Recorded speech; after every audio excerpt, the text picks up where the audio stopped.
Well, it's going to be a wet third race for the Michelin Porsche GT3 Cup Challenge. Simon McLennan and Paul Kelly start up front. Shane McKillen and Scott Harrison from row 2. It's a reverse grid top 6. Mitch Cunningham and Craig Baird from row number 3 go back to Simon Evans and Mike Morton. In the Outlaws bar 997, Daniel Gaunt from the 5th row alongside Mark Wyman, with Johnny Reid starting from the back after that did not start in heat number 2. Well, it's appropriate that Johnny Reid sponsored by Ray Glass Boats, because it is very, very wet here at Teretonga Park Raceway for the final race for the Michelin Porsche GT3 Cup Challenge.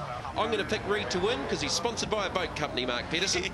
Pretty safe bet, actually. If it rains anymore, he may need a hull or a outboard engine, but look at the amount of standing water here. The thing about it, if you look at the screen, you see it, Jamie, right there, that's better. You see one half is shiny, that's the glossy new surface. You go back a little bit where it's very grainy, that's the old surface, has a lot of grips. There's a lot of different transitions there.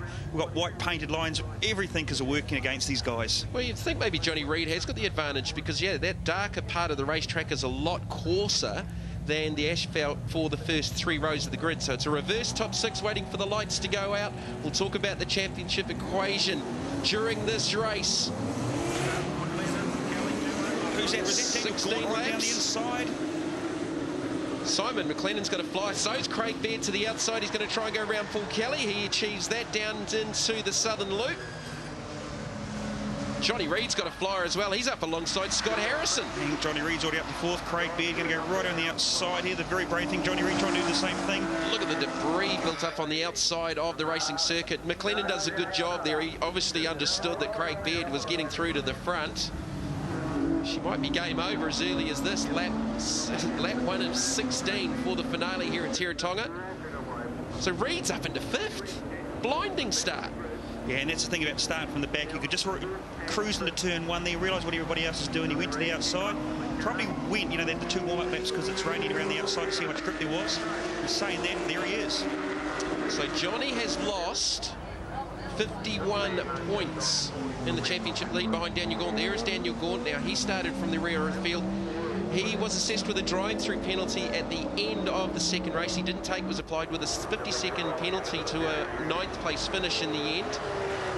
So he's got a little bit of catch-up to do for the round. So for the round, Craig Baird on 142 points, Mitch Cunningham 121, Daniel Gaunt 111.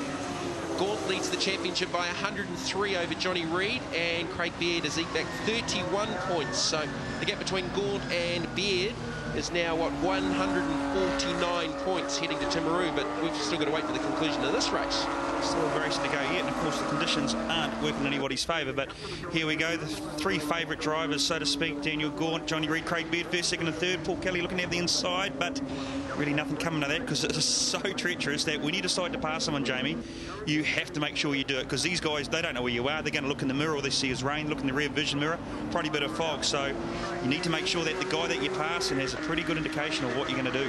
So Mitch Cunningham needs to keep Daniel Gaunt in sight to hold on to 2nd for the round. There's Simon McLennan. He's looking for the clean sweep in 996 in the New World Metro 996 Porsche. It's Craig Baird driving away already in the Mad Butcher number 1, so he would be looking for his first round win in 3 rounds, and I don't know that we've ever said that before in the Michelin Tires Porsche GT3 Cup Challenges. Mitch Cunningham's got a run here on his teammate. Now is Johnny maybe team orders there, just helping Mitch with that sort of 2nd podium for... No, absolutely not, for the simple reason being is that Johnny's in contention for the championship at this stage. The Cunningham car is not. But I think Johnny Reid probably went a little bit wide at some stage because we know he's got the car speed. He can drive any car in the rain. He's proven that with Team New Zealand A1 car. So sterling job, just somewhere maybe got a little bit caught out. Yeah, look, he dropped a 2nd somewhere in the track, so that'll explain why they lost that position. Yes, certainly. So Johnny Reid back into the 4th position, Mitch Cunningham up into 3rd. So can Johnny Reid come back around his International Motorsport teammate? Mitch with a lot of attitude off the hairpin, sideways in the number 32 Windward Properties, Cunningham Construction 997. So here comes Johnny Reid trying to come back at the former Toyota Racing Series champion. So Gaunt now up into the 2nd spot. Craig Baird is doing it incredibly comfortably out in front. He's already got a 5.3 second advantage over the chasing Daniel Gaunt. Craig Baird's last lap time was a 106.8. Gaunt's was a 108.0. So He's got pace. And we made the commentary about Mitch Cunningham perhaps benefited from Johnny Reid going wide, but Mitch Cunningham is actually the second fastest car on the track at the moment. Look, only a whisker behind Craig Baird, so we've seen him drive fast in the drive, seen him go good in the wet. He's certainly a developing young man.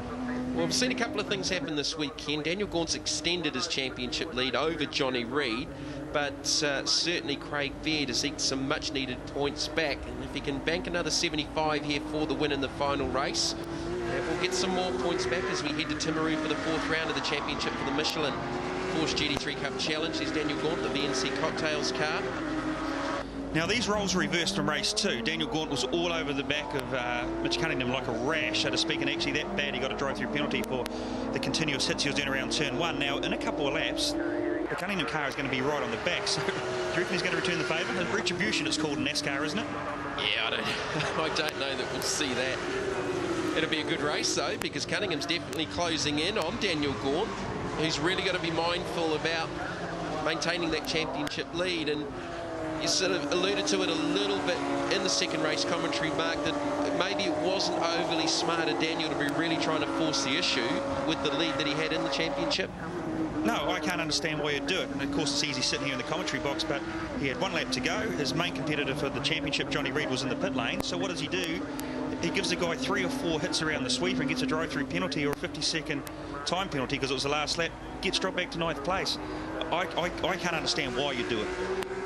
Well, only Daniel Gaunt can answer that, and the gap up to Craig Baird is just under 5 seconds. Mitch Cunningham is right with Gaunt here now.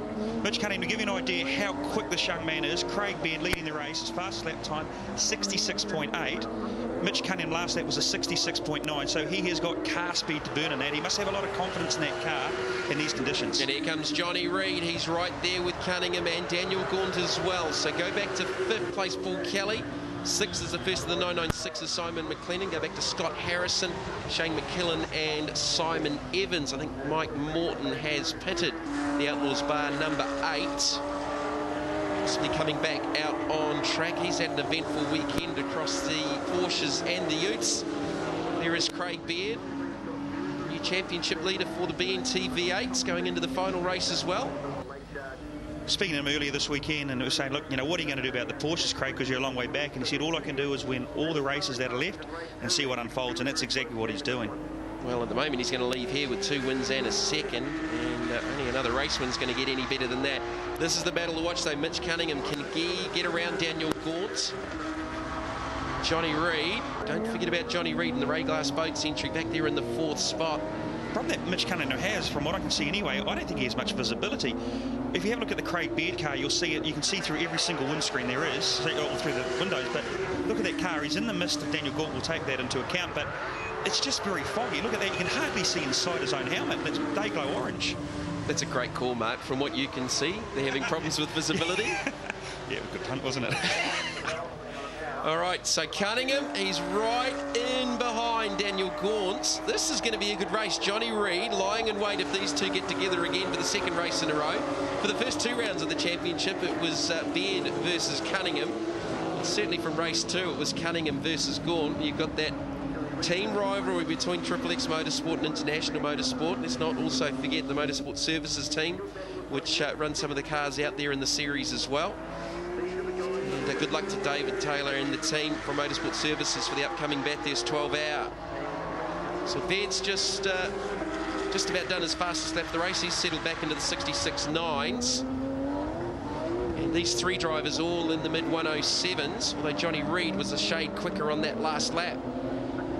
You can't help think at this stage Daniel Gaunt just is not as comfortable in that car as the other 2 guys behind him, probably holding him up. I think if Mitch Cunningham can be released, look, he won't catch Craig Baird, but he'll certainly put a bit of pressure on him and definitely pull away from Daniel Gaunt. It was a good battle back there in 996. Simon Evans right there with Simon McLennan, just up ahead of them on track. A trio of 997s, Paul Kelly, Scott Harrison and Shane McKillen. There's McLennan going through. There's Simon Evans. Simon Evans' Banklink 996 stands out like a beacon, lighting the way with that day-glow orange. So that's the 996 battle. Now, Mark Wyman's had some problems this weekend, so this is going to tighten up the championship chase between McLennan, Evans and Wyman. Simon Evans has had a much better weekend. First couple of rounds, he's had a couple of offs and a couple of clashes with other drivers.